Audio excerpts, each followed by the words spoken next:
Bonjour, aujourd'hui nous allons voir une façon de conduire la chaleur qui s'appelle la conduction thermique. Alors il existe trois modes de propagation de la chaleur, on a vu dans l'article précédent, la conduction, la convection et le rayonnement. Alors la conduction thermique, c'est la propagation de la chaleur principalement dans les milieux solides et opaques. Alors les milieux solides, donc ça c'est ce que ça veut dire. Opaques, c'est les milieux qui ne sont pas transparents, comme le verre par exemple.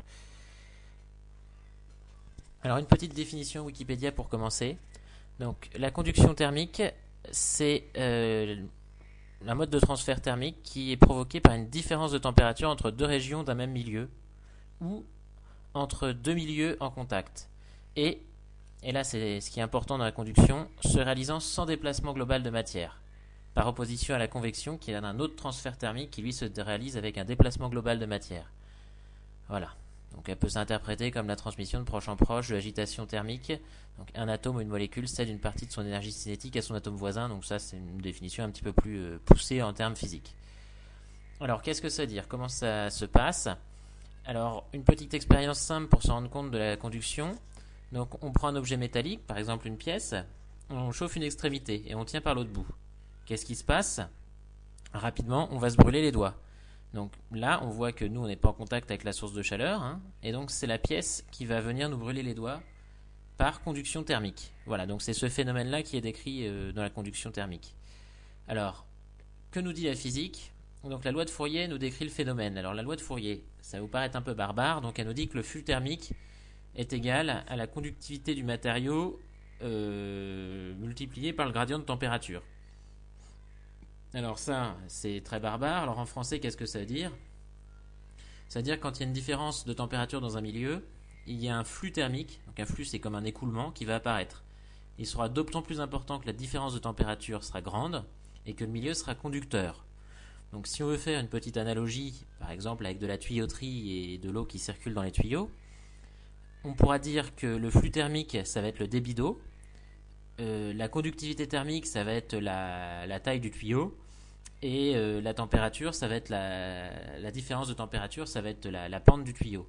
Donc on s'imagine bien, un gros tuyau en pente va avoir un débit d'eau plus gros qu'un petit tuyau en faible pente.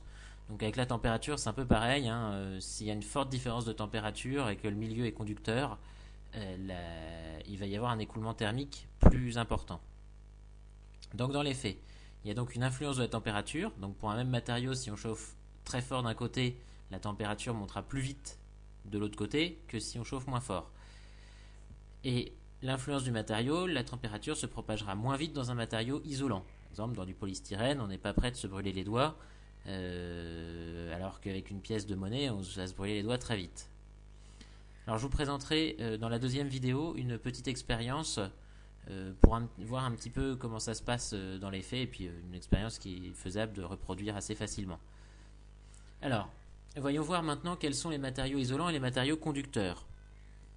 Alors, la conductivité thermique, déjà, ça se mesure en watts par mètre Kelvin.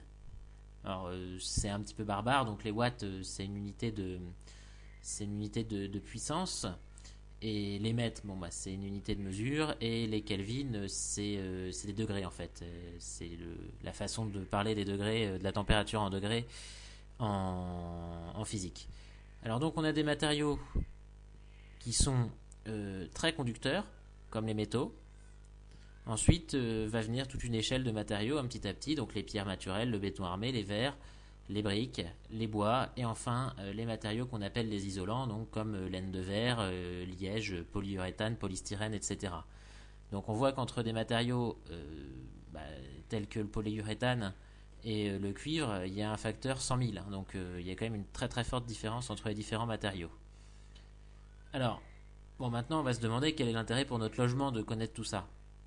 Donc le principe de conduction thermique, il domine les échanges de chaleur dans toutes les parois opaques, non transparentes du logement. C'est-à-dire, donc il va dominer dans les murs, les plafonds, le toit et le plancher.